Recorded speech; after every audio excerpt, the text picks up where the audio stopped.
Informacijska korupcija, kaj je to? Neka nova skovanka. Gre za novodobno potrošniško obsedenost, dragi moji. Državnih akterjev itak živijo na račun informacij oziroma naših osebnih podatkov. No, pa si danes poglejmo to zanimivo kriminalko.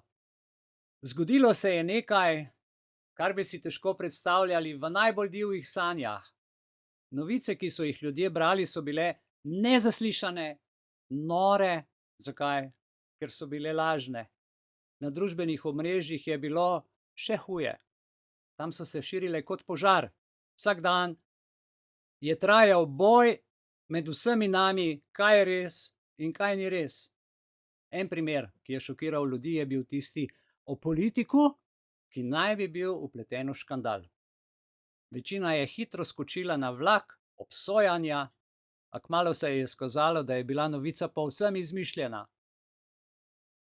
Kdo bi si mislil, da nekdo vloži toliko truda, da uniči nekomu drugemu življenje, ugled, družino, službo, skratka kompletno življenje.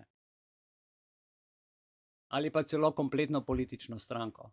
Ampak to je bil šele začetek. Sledili so sovražni govori na spletu, ki so ljudi razvajali in širili strah. Družba je postala kot polje min, kjer je bilo vsak dan in vsak trenutek, vsak korak narediti nevarno, kajti lahko poči vsak trenutek. Potem pa so prišli vdori. Velika podjetja so bila tarča in vsakič, ko je prišlo do vdora, so bili podatki na tisoče ljudi ogroženi. Spomnite se Elesa, vdor v firmo. Vsi podatki so šli ven, pa zavarovalnic. Identitete so bile ukradene, finančne informacije razkrite, kdo zasluži, koliko zasluži, kam pošilja denar, s kom se druži, komu plačuje večerje, v kaj vlaga, kaj kupuje, koliko ima, in povsod je zavladal en sam velik strah. Zakaj? Zaradi nepoštenega poslovanja. In posledice, dragi moji, so katastrofalne. Ljudje so začeli dvomiti v vse, kar so videli in slišali. Ker politika je želela na vsak način to zakriti, preusmeriti pozornost drugam. Zaupanje je bilo uničeno, družba razdeljena in demokracija oslabljena. Da ne govorim o gospodarstvu. Ja, šele gospodarstvo je trpelo in kakor smo priče, še vedno trpi, saj so podjetja utrpela ogromne škode, finančne izgube, ugled in tako naprej. Predvsem zaupanje. A ljudje niso le sedeli in opazovali, kako se vse podira okoli njih. Tudi društvo naše ni samo stalo in gledalo. Začeli smo se organizirati, začeli smo se ozaveščati in začeli smo se bojevati nazaj in še vedno se bojujemo. In še vedno odkrivamo stvari, ki so jih nam zakrili. Izboljšali smo si medijsko pismenost, začeli smo podpirati neodvisne medije, okrepili kibernetsko varnost, o tem se tudi ozaveščamo in danes je en del, en segment tega zelo pomemben. Pričeli smo sodelovati tudi mednarodno. Tudi društvo Belis ima iz več kot 30 držav člane in smo zelo povezani. Boj proti informacijski korupciji je tako postal, dragi moji prijatelji, člani in vsi, ki nocoj sledite v živo ta večer, je postal in ostaja boj za naše preživetje. Vsak je moral preživeti, prevzeti svoj delček odgovornosti, tisto minimalno odgovornost, o kateri je prej govoril odvetnik Kruse, in prispevati k zaščiti integritete informacijskih in komunikacijskih sistemov. Ker če se mi ne bi zoperstavili, bi bila vsaka resnica zgolj stvar preteklosti, zakopana pod kupom laži. In do resnice več ne moreš priti, kajti te igle vseeno preprosto ne moreš najti. Morda s kakšnim magnetom, pa še tam se vse sorte prime gor. Ali bo uporaba družbenih medijev vodila v politično polarizacijo s filtrirnimi mehurčki?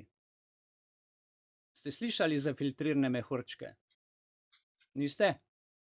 Družbeni mediji so postali naša vsakodnevna realnost, a v ozadju se skriva nevarna past, filter, mehurček. Želim z vami podeliti, kaj je to. To je ena najbolj nevarnih stvari. Ste slišali za mehurčke v vrtcu? Med covidom so delali mehurčke. Ja? Glejte, to so algoritmi, naj si bodo računalniški, lahko je pa algoritem tudi odredba, lahko je algoritem tudi zakon, ki dela take mehurčke in dejansko delajo z nami mehurčke. Zakonite mehurčke in to je zakon in mi smo v mehurčku in to je ena vrste algoritem, ki skrbi, glejte, da vidimo le tisto in samo tisto, kar potrjuje naša že obstoječa mnenja. Govorim zdaj o družbenih omrežjih. Še bolj nas zavije v en tak mehurček. In kaj je rezultat? Še globlja politična polarizacija.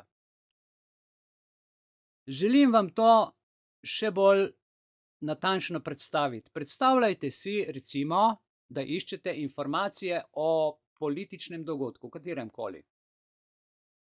En uporabnik dobi rezultate, ki potrjujejo točno njegovo prepričanje. Saj veste, kaj vse se na internetu nahaja za vsakega nekaj. Medtem ko drug človek, ki je drugačen uporabnik, dobi povsem drugačne rezultate. Jaz sem bil tukaj priča, ko sva soprogo iskala nekaj v zvezi z informacijami in ko sva v Google vpisala, se niso pojavili enaki rezultati. V isti sobi, isti operater, din mobitel drugačen in dobila sva povsem drugačne rezultate.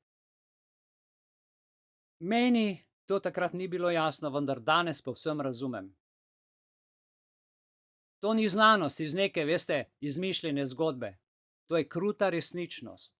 Prav zares trda resničnost, ki se je sploh ne zavedamo, dokler vam nekdo ne pove.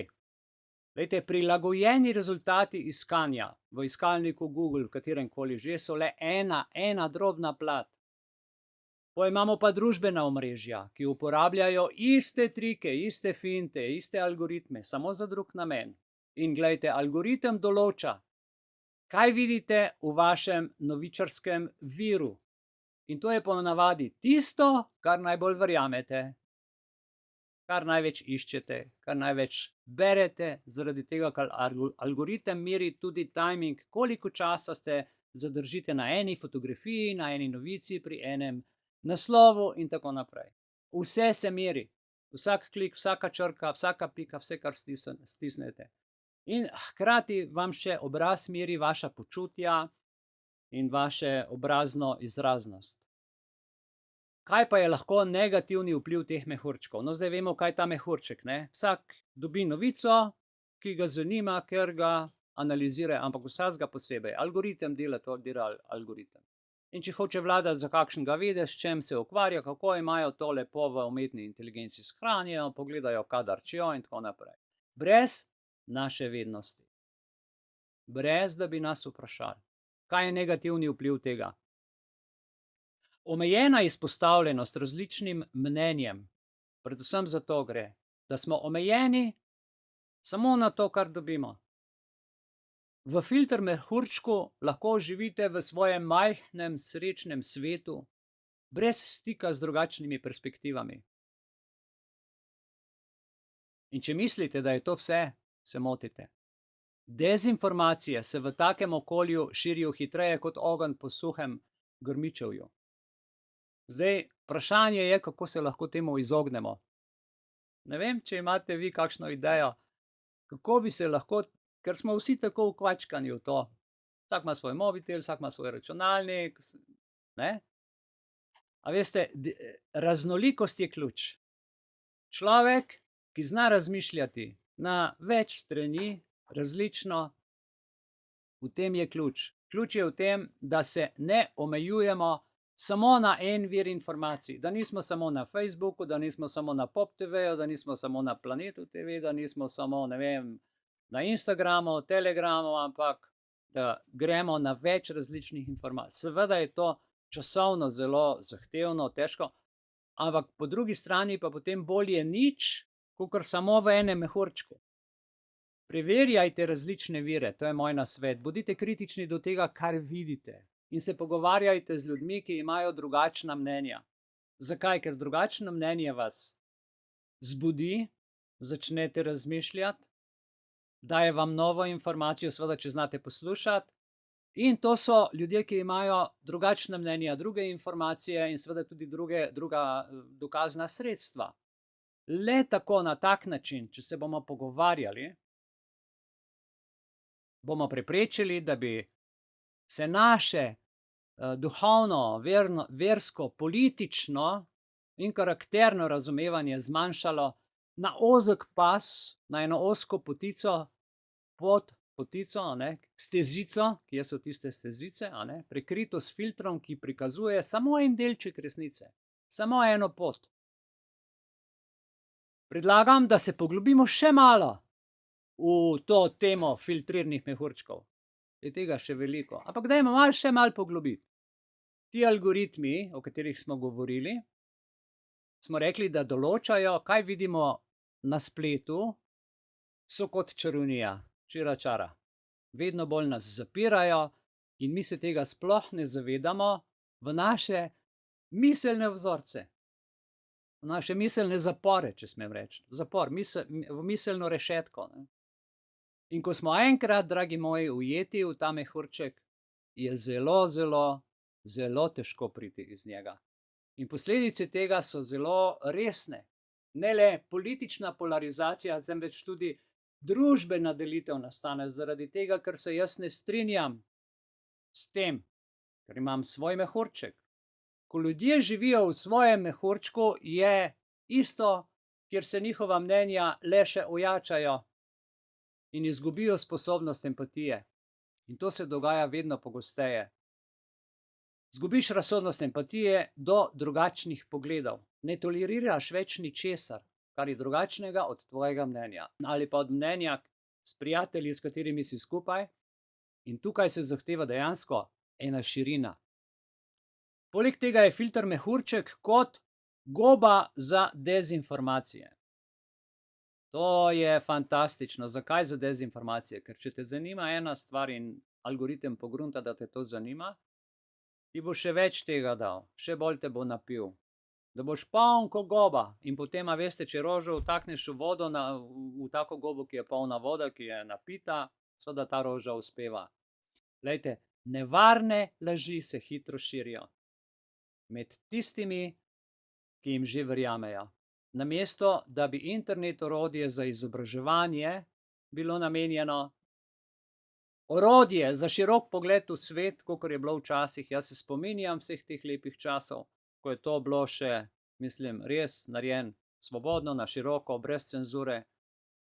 Zdaj pa svet postaja mehurčkast, ljudi zapira, ene na Instagram, ene v Telegram, ene na Facebook, no, in že samo ta delitev, pa še znotraj tega so različna področja, pa različne skupine, pa še vsak ima svoj fejs tam gor, ne, se pravi, najprej se zapreš zase, pol se zapreš v skupino, potem se zapreš še nekam in kaj boš, in to je tvoj svet. To je mehurček. To so mentalne zapore in glejte, ni boljšega orožja kot to, da vlada izkoristi in to postane orožje, fantastično orožje za manipulacijo oblasti ter drugih megakorporacij. V čem je pa finta? Ko imaš ti družbo, recimo Slovencev 2 milijona, recimo, in znotraj 2 milijonov imaš 200 tisoč skupin, in znotraj 200 tisoč skupin imaš 500 tisoč grupic, ki ima vsaka svoje mnenje, vsaka je zaprta v svojo dejavnost, v svoje društvo, v svoj prav, v svoje sponzoriranje, v svoje objavljanje. In tako zgine družbena informacija, družben konsens. Ko pa pridejo mediji, ko pride pa politika, je pa potem en glas po celi državi, takrat pa vsi prisluhnemo. Ja, pa že nekaj mora biti, če se to povsod govori, ne. Ampak če pa naš sosed pove, ali pa eno drugo društvo, ali pa neka druga politična stranka, je pa to zelo vprašljivo. In kako se lahko še bolj izognemo tej pasti? Potrebujemo, glejte, spremembe na ravni algoritmov. Jaz menim, da smo tukaj dosti nemočni, zato ker megakorporacije, ki te algoritme naredijo, te programe, ki vse to vodijo, je to že narejeno in mi smo končni uporabniki, ne. Ampak vseeno lahko na nek način kot družba, pa recimo, da sem jaz prvi, ki to rečem, vplivamo, zahtevamo, da se tak algoritem spremeni, da se spremeni, da ne mehurčka, da je odprt in da je družbeno sprejemljiv. To lahko zahtevamo, zato ker drugače se pa izključimo, pa naj imajo svoj algoritem zase, pač ne bomo uporabniki, ne. Spremembe na ravni algoritmov, ki ne bodo le potrjevale naših prepričanj, tako se morajo spremeniti, temveč nas bodo izpostavljali raznolikim pogledom, ne, da bojo novice tekoče, tako kot prihajajo, ne da bodo izbrane samo zame. Pa s tistimi prijatelji, ki se jaz bolj komuniciram, samo njih vidim. Če hočem pa koga drugega videti, ki je tudi moj prijatelj, ne vidim teh novic, ker on drugače razmišlja in algoritem gre mimo mene. Čeravno bi mi ta informacija morda lahko rešila življenje ali pa mi dala obogatila, ampak to ni v interesu, seveda ne. In potrebujemo tudi spremembo, glejte, predvsem to, kar počnemo zdaj, v našem lastnem osebnem razmišljanju. Biti kritičen do informacij, ki jih sprejmeš, je ključno. Vsakič, ko se nam zdi informacija sumljiva ali preveč udobna, čudovita, obljublja, ne vem, nebesa, je treba narediti korak nazaj in se vprašati, ali je ta informacija resnična. Poleg tega je pomembno, da se zavedamo, veste, to je odgovornost, da smo odgovorni do družbe. To je odgovornost do sebe, družine, otrok in do družbe. Da je informacija, ki jo sprejmemo, vzamemo zase, resnična. Ne smemo dopustiti, da nas vodijo algoritmi, to, kar se dogaja zdajle. To je vse šlo izpod nadzora. Našega nadzora, ljudskega, oni že dobro to vodijo. Temveč moramo prevzeti nadzor nad tem, kaj vidimo in kako vidimo, kar vidimo, kar beremo in poslušamo in se pogovarjamo in kar razmišljamo. Vse to moramo odgovorno početi.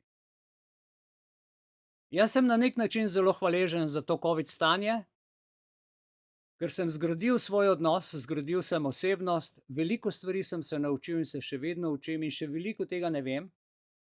Tudi mi smo delno v mehurčku, ampak ob zavedanju iskanja resnice brskamo na različne konce. Jaz se nikoli nisem v društvu kot Mihael omejil na eno temo. Ljudje pišejo, ljudje spodbujajo, ljudje najdejo stvari in treba je seveda odgovorno iskati in preveriti stvari. Drugače je še več zmešnjave, ki nam je že tako pošiljajo, ne. Le tako lahko preprečimo, da bi se naša družba še bolj razklala in še bolj oslabela. In namen našega izobraževanja, podajanja informacij je, da to naredimo korektno, da naredimo pošteno in da naredimo z namenom, da bi se v družbi bolj povezovali, bolje razumeli in bolje furali skozi življenje, a ne. Poglej, filter mehurček ni nekaj, kar se dogaja drugim ljudem. Daleč od tega. Lahko bi se zgodilo tudi meni, tebi in vsem nam. Saj veš, ko si na Instagramu, za primer povem, samo vidiš fotke lepotic, lepih ritk, jahte, luksuzne počitnice, neverjetno lepe izlete in potem ti takoj v glavi noter dela in pomisliš, zakaj moje življenje ni tako popolno, zakaj sem samo jaz tako mizeren? Vsi kažejo ne vem kaj vse. Evo, to je filter mehurček in so te ujeli v tvojo lastno zanko. To te spravlja, da verjameš, da je življenje drugih boljše od tvojega. V ozadju je pa kaj, veste kaj? Ljudje si kupijo green screen, si naredijo Havaje, Karibe, si naredijo otok Bali, dajo čudovito sliko v ozadju, odspredaj si da ležalnik, ki ga spod strešja potegne, si kupi eno flašo viskija, če ima toliko denarja, a ne, prosi prijatelja, da ga slika in reče, jaz sem pa na Baliju. Pa je spet laž. V moji glavi je pa sprožil favšijo, da je on tam. Razumete manipulacijo? In ne gre samo za to. Glejte, ko te stvari enkrat, to je iz človeka narejeno, ampak ko pride v politiki do take stvari, ko nam 4 leta stare vojne posnetke ali pa 20 let stare vojne posnetke pokažejo in jih prenarejajo za sodobno, kakor se je dogajalo v Ukrajini, ko smo gledali srbske hiše še iz onega časa, takrat so pa stvari malo drugačne. Ne? Glejte, v Ameriki so ljudje preko filtrov in mehurčkov dobili zato različne informacije pred volitvami, ko so se dogajale, ne? In so si težko predstavljali, da gre za različne misli, za različne ljudi in samo za en dogodek. Težko so si to predstavljali. En bere ene novice, drugi na drugem koncu popolnoma drugačne in potem, ko se srečajo, se zdi, kot da dva živita v popolnoma različnih resničnostih, v drugem svetu, v drugem univerzumu. A ni zanimivo? Ampak poglej, to ni samo politika, to je način, kako gledamo na ta svet. To je naša perspektiva. Samo perspektiva. Čim senco obrneš, če greš okoli mize, vidiš kozarce in mizo in krožnike v povsem drugi perspektivi. In tako se moramo sprehajati ob informacijah. Ne? In ti mehurčki nas spravljajo v majhne, zaprte, miselne, digitalne mehurčke, kjer samo slišimo tisto, kar že dejansko verjamemo. In se naša verjetnost potrjuje, krepi in je nemogoče, da bi me kdorkoli o tem sploh potem lahko prepričal.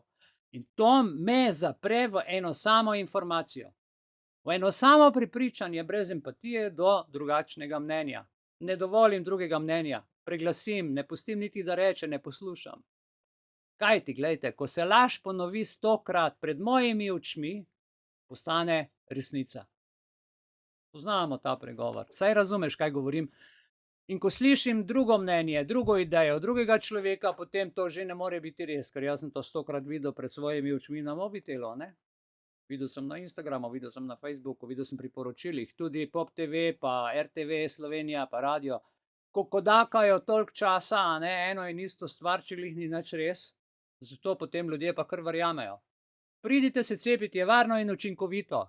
4 leta so nam trobili varno in učinkovito. Seveda, za uničevanje imunskega sistema in za hitrejši pokop. To je varno in učinkovito.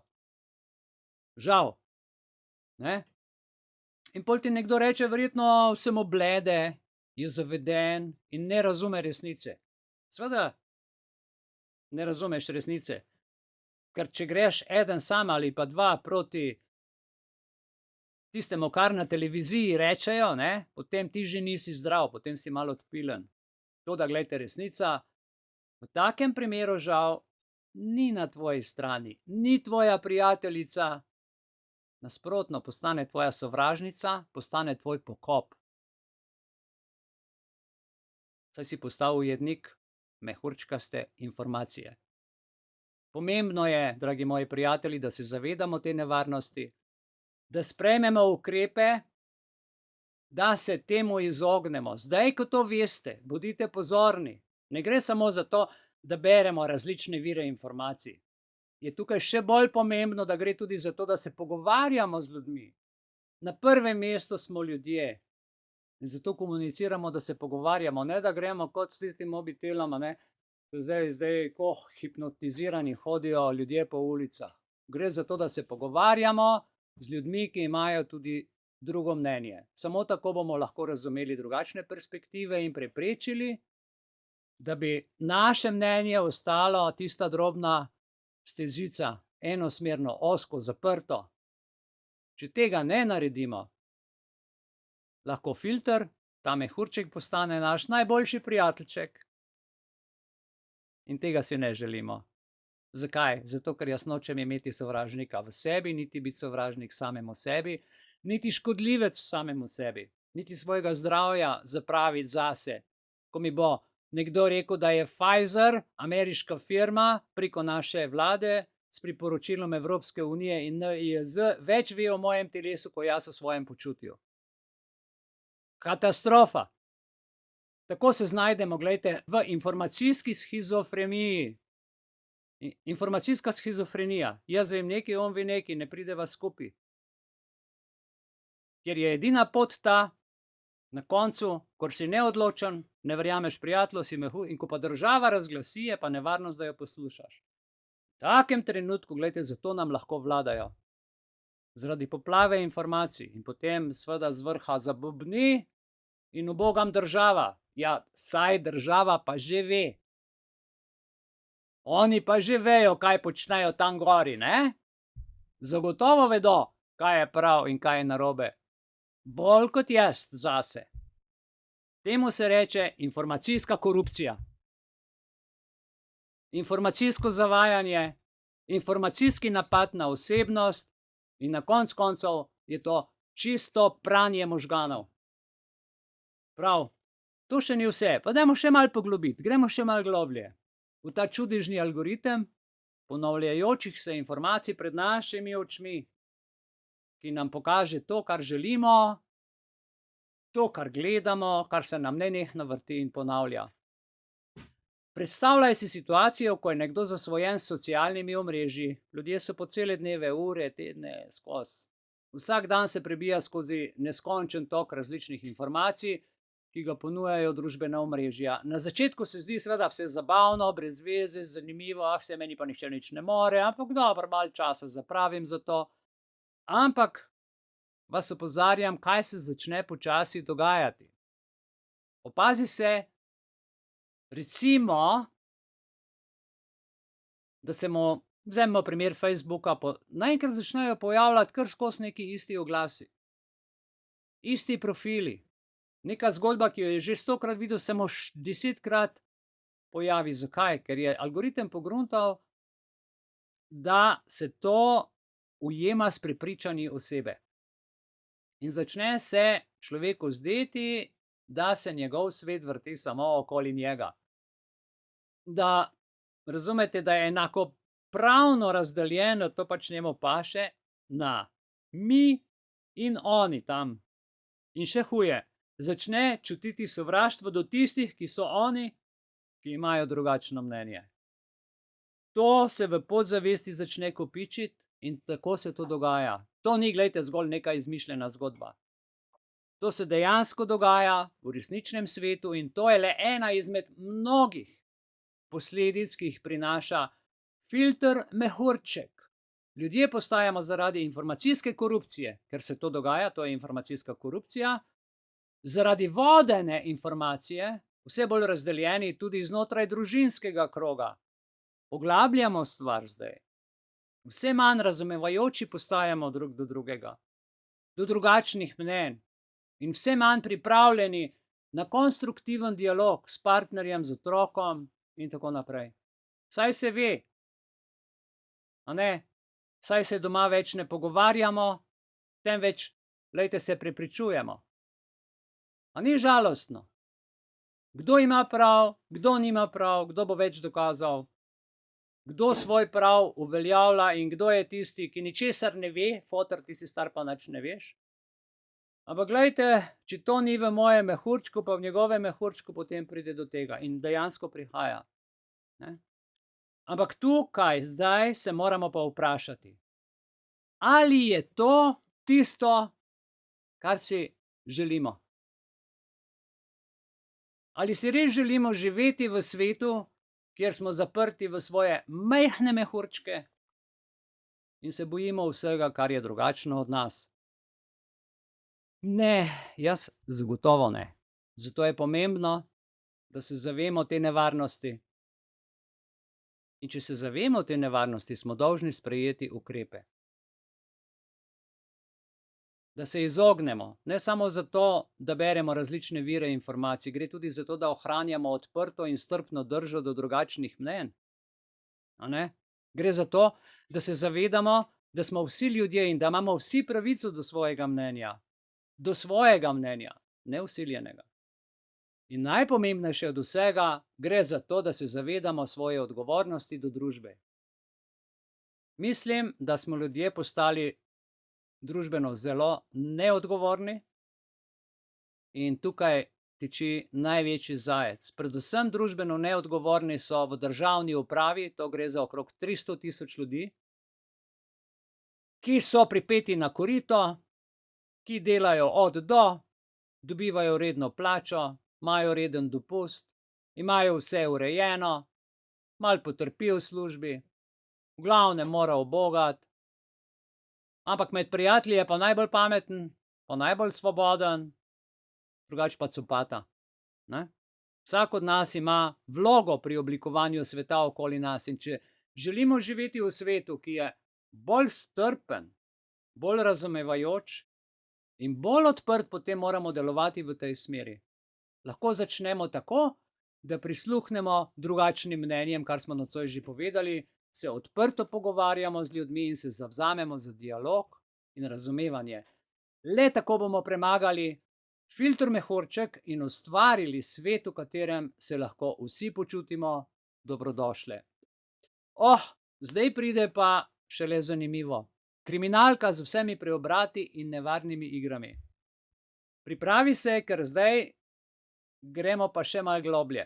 Torej, začnimo z nedavno predvajano dokumentarno dramo na ITV. To ni slovenska televizija, ampak angleška, ki so jo predvajali 14 dni nazaj pod naslovom Gospod Bejc proti pošti. Zdaj poslušajte zadevo. Oddaja je bila prava bomba. Bomba skrivnosti, goljufij, srčnih bolečin in tako naprej, in vse to zaradi Fujitsovega škandala s pošto. Ampak veš, kaj je bilo najbolj noro? Vse to je bilo eno samo zavajanje. Kompletna oddaja je bila narejena samo zato, da zavaja, in je bila premišljena igra z namenom, da bi prikrila še večjo korupcijo. Kot tale naš 8. marec, če se spomnite, ki meša meglo sedaj v blagovnicah in hoče narediti referendum zato, da bi se na živila, ne vem, dajale deklaracije. Kot da tega zakona ni. Kot da takega pogoja še ni postavljenega in takšnega zahteva. Kot da je to nekaj novega. Ampak ne, ta inštitut nosi znanstvene glave z Golobovo donacijo v višini 500 tisoč evrov, ker se boji, kaj bo v restavracijah za velike denarce priletelo na mizo, in sedaj želi urejevati lastne deklaracije, da bo direktorica inštituta lahko naprej briljirala svojo zmagovito težo in z gostoto obiskovanega restavriranja v najboljši družbi nekdanjega direktorja firme, ki ga poznamo pod imenom Dober sosed, ali tudi kralj korupcije, ali še bolje mister 30%. Pustimo, vrnimo se k naši zgodbi gospoda Bejca proti pošti. Ko so ljudje začeli razkrivati resnico, so ljudje začeli dojemati, da so bili postavljeni v mehurček laži skozi to oddajo. V resnici so postali glavni junaki in rešitelji vseh nas v času covida, tisti, ki so bili zares na fronti. Samo oni so naši rešitelji. Torej kdo? Medicinsko osebje. Samo oni so reševali življenja in samo oni so tvegali svoje zdravje. In sedaj, ko je kriza mimo, se borijo, seveda, za pravične plače. Protestirajo. A glej ga zlomka, namesto aplavza in pohvale so jih ljudje in nekateri teoretiki zarot poskušali prikazati kot zločince. Kaj hujšega? Oni se borijo pa za življenja. NIJZ se bori za življenje. Ta ista poteza se zdaj je kazala v Angliji. Zato, ker je tako adekvatno narejeno kot pri nas, sem rekel, moram to zgodbo podeliti z vami. In kdo je ta glavna akterka v tej oddaji? Rachel Clark iz te oddaje, to se pravi zdravnica, ki je hkrati tudi kot medijska osebnost. Tako kot pri nas, ne? So bile ženske zdravnice medijske osebnosti, ki so nam povedali masko gor, masko dol, masko gor, masko dol, ne? In sredi vidnega vrtinca tudi so se največkrat pojavljale te osebe na TV. Vsi dvomi, seveda po tolikokratnem pojavljanju, 100-krat se je pojavila, nihče ni več dvomov, vsi so verjeli, vsi so ubogali, nihče ni dvomov več o njenih sposobnosti in vsi napadi na njeno integriteto, vse je bilo preoblečeno v orožje ki je v rokah tistih, ki so hoteli prikriti svoje resnične namene. Kajti večina je tej osebi, če je tolikrat na TV-ju, pa tolikrat pove, že mora vedeti. Ona rešuje življenja. Ostanite z mano še minutko. In kaj je bil resnični namen te celotne zgodbe? Poslušajte, gre za informacijsko korupcijo, ki jo podtaknejo kot strupeno seme v našo misel. In to raste in se zaliva. S to oddajo so želeli ljudem dopovedati sledeče, da naj vendarle že verjamemo, da so zdravniki tisti, bogovi v belem in v turkiznem, in tudi morda na ministrstvu za zdravje in tudi še mogoče kakšni politiki, ki o tem odločajo, in vsi zdravniki, da so oni naši glavni heroji, naši glavni junaki. Toda sedaj nas drugi, beri teoretiki zarote, obveščajo, ne prenehajo in še vedno opozarjajo na nevarnosti skozi postranske medijske kanale, preko obrobnih medijev, češ, da so pa ti ljudje zlobni, da so grdi, da so nevarni in pravijo, češ, da so ti zdravniki, ki so med covidom reševali življenja, v resnici krivi za zločine, ki so se takrat zgodili, ki se dogajajo in se bodo še skozi dolgi covid dogajali. Zato, ker injekcije imajo dolgi covid, dolgoročne posledice, in to je povedal ob sprejemu predsedniške službe v vladi tudi doktor Golob. Pa ne zato, ker je doktor zdravnik. Ja, on je zdaj medicinski frajer. Pa kako morajo zdaj takšni ljudje, ti teoretiki zarote, sploh obstajati med nami, da bi tako dobrim in srčnim ljudem, dobrim zdravnikom in zglednim zavezancem Hipokratove prisege, ki rešujejo življenja, to sploh lahko očitali? Kdo so ti ljudje? Kakšen obraz nosijo? Vendarle. Ampak to še ni vse. Ta zgodba je samo del večjega načrta. Zakaj? Zato, ker gre za načrtno družbeno manipulacijo, ki naj bi nas vse spravila v stanje strahu in obupa. In to je končni namen te oddaje. Zakaj? Ker ko smo v tem stanju, lahko vlada lažje nadzoruje ljudstvo. Spet je šlo za informacijsko shizofrenijo. Dobri, slabi, pošteni, nepošteni. Morilci, ki se prikazujejo kot angeli, in angeli, ki so tako grdi, da morilce obsojajo. Te angele, pardon. In to ni samo informacijska korupcija, to je manipulacija na najvišji, oprostite, na najnižji možni ravni. Tako da pazite, komu verjamete in kaj verjamete. Za vsako resnico, ki jo vidite, je lahko skritih več plasti laži, več plasti in veliko nasprotujočih si misli, kot si sploh lahko to predstavljate. In to nas vse zelo bega. Tako smo prišli nocoj vsaj do resnice, ki je zakopana globoko pod plastmi laži in manipulacij. Vsaj do tega smo prišli. Razkrinkali smo zgodbo dokumentarne oddaje, ki je poleg pokazane na TV skrivala še večjo resničnost. Pokazala je resničnost informacijske korupcije z namenom škodovanja, ki podzavestno vdira vsak kotiček naše družbe. Torej, nauk te zgodbe je jasen.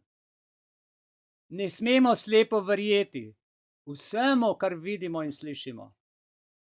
Informacijska korupcija je resnična nevarnost. Ne vem, ali ste o tej dvojini, o teh dveh kombiniranih izrazih že razmišljali. Gre samo za korupcijo z denarjem, pa se nikamor ne potegne. Nihče pa ne omenja informacijske korupcije. S tem, ko imajo sestanke, pa dajo, že tu je informacijska korupcija, ker se nič ne zgodi, najhujše vrste.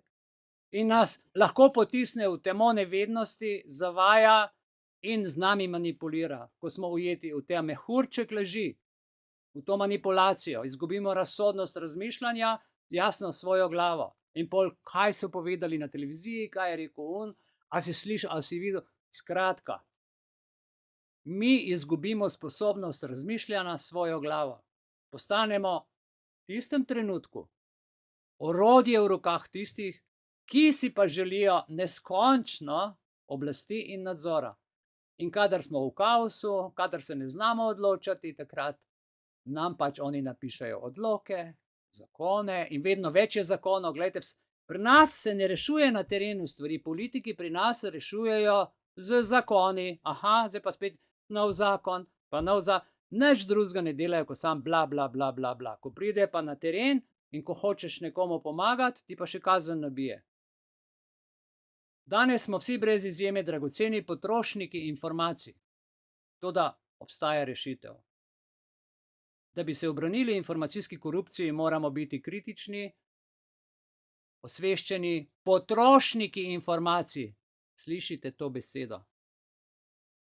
O potrošništvu bo danes še veliko teklo, pa ne smemo se zadovoljiti s površinskimi naslovi. To, kar novice pišejo, to je poden od podna. Pa poglejte Reporterja, čim bombastičen naslov, samo da se proda revija, vse ostalo ga ne zanima, če je človek uničen, če je družina uničena, če je prihodnost teh družinskih otrokov, ni to ga ne zanima. Važno je, da on tisti teden zasluži z revijo, za svoj obstoj. Glejte, namesto tega, ponavljam, poslušajte moj glas, sledite mojemu glasu. Namesto tega moramo raziskovati, preverjati vire in si prizadevati za raznolikost informacije. Ključno je, da se v resnici zavzamemo za transparentnost, kadar je ni, in odgovornost v medijih, da povemo medijem, da laže, če ne drugače tudi skozi družbena omrežja. Bodimo kritični. Konec koncev novinarji imajo najpomembnejšo vlogo pri razkrivanju resnice in razkrivanju korupcije. Podpora neodvisnim medijem, ki sledijo pa visokim standardom novinarske etike in integritete, je pa ključnega pomena v današnjem času. Zakaj? Zaradi ohranjanja svobode besede, svobode misli, svoboda vzdrževanja poštene družbe, kakor jo je še ostalo, ki je danes pošteno zahojena, čeprav se zdi, da sije sonce in je bil danes lep, prekrasen dan, čudovito, kaj ne? Vendar pa moramo tudi sami prevzeti odgovornost za svoje delovanje na družbenih omrežjih. Ne smemo dovoliti, da nas algoritmi vodijo in manipulirajo z nami. No, tega moramo biti aktivni udeleženci, ki zavestno zbiramo, kaj bomo brali, kaj bomo delili, kaj bomo verjeli, je odvisno od nas. Zato bodimo zelo pozorni na to. Ne pustimo se ujeti v mrežu, predlagam, v mrežu laži in v mrežu pasti. Samo skupaj lahko pošteno gradimo bolj odprto, pošteno informirano družbo, kjer bo resnica vrednota, ki jo bomo vsi spoštovali in ki jo bomo zasledovali vsak dan. A tu je ena drobna težava, ki jo povem za zaključek. Težavica, ki nas vse pesti. To so državni zakoni, ki naklepno in prikrito uzakonijo kršitev ustave. In tako, dragi moji, se znajdemo v svetu, kjer je informacijska korupcija postala del vsakdana. Vse nas pesti. Kot bi rekli, od zibke do groba. Kljub temu, da imamo v ustavi priznan zapisan 38. člen ustave, ki nas varuje pred prekupčevanjem osebnih podatkov, se zdi, da država raje zapre oči in si zatisne ušesa, kot pa da bi se s tem ukvarjala. Zakaj bi upoštevali ustavo, ko pa lahko pišemo zakone, ki jasno povejo, da se ustava lahko krši? Se sprašujejo nekateri vladni birokrati, medtem ko špekulirajo, trgujejo z našimi osebnimi podatki, globe pa cvetijo. Ravno prej sem prebral, kako naj se ena gospa ubrani, ker je dobila, ne vem, 300 evrov globo, zaradi tega, ker ni imela varnostne razdalje. Lepo vas prosim. Vendar pa ne smemo dovoliti, da nas to potisne v obup, zato se pogovarjamo. Namesto tega se moramo zavedati, da smo mi tisti, ki imamo moč, da zahtevamo spoštovanje dosledno naše ustave, ki je krona zakona, da zahtevamo preglednost in odgovornost do naših vladnih institucij, moč, da zahtevamo pravico do zasebnosti in varnosti naših osebnih podatkov. Pa ne more ZZZS pošiljati v mojem imenu na upravno sodišče pritožbe, če je vzel podatke z namenom zavarovanja. Mene pa o tem ni obvestil, da bo moje podatke za tožbo uporabil. Svojo tožbo proti meni za mene. Ne? Temu se reče podatkovna korupcija. Informacijska korupcija. Torej ne dopustimo, da nas zavajajo s svojimi puhlicami in izgovori. Isto dela policija. Napišeš pritožbo, on napiše na sodišče, sodišče odločbo pošlje namesto tebi njemu, on ti pa z odločbo pošlje kazen. Cela vrsta stek kaznivih dejanj je v teh postopkih. Ne dovolimo dolgotrajnega zavajanja, dovolj je bilo, držimo se skupaj, izobražujmo se, vztrajajmo, zahtevajmo res svoje pravice, kajti le tako lahko ustvarimo svet, kjer se informacijska korupcija ne bo več širila kot plevel, temveč bo zatrta kot sočna, najbolj kisla limona, na katero bomo stisnili zadnjo kapljo resnice in pravičnosti, da bo postala užitna brez stranskih učinkov. Sedaj pa govorim tebi osebno, ki si nocoj tukaj z nami. Tebi. Upam, da si še z nami. Da, tebi. Resnično je čudovito, kako močno si zavezal ali pa zavezala svoje srce k dobremu in varnemu svetu. Svojo vztrajnostjo, svojo prisotnostjo izkazuješ, da ta svet ni zaman. Skupaj lahko premagamo ovire in ohranimo našo družino, naše prijatelje, skupnost ter našo državo, da bo varna in trdna. Vsak prispevek k tej skupni zavezi, ne glede na to, ali smo znanstveniki ali ne, je neprecenljiv. Hvala, ker si del tega prizadevanja, tudi ti, za naš skupen boljši jutri. Rad te imam in vem, da imaš tudi ti mene, saj čutim tvojo podporo. Srčna hvala. Sedaj pa po stari navadi moji še skupna molitev. Pravijo, da molitev pomaga, škoditi pa ne more. Zdrava Marija, polna milosti, bodi z nami v dobi čipov in virtualnosti. Blagoslovljena si med ženami kot tvoja nepopisna vera, podobna jasnemu nebu v poletni noči.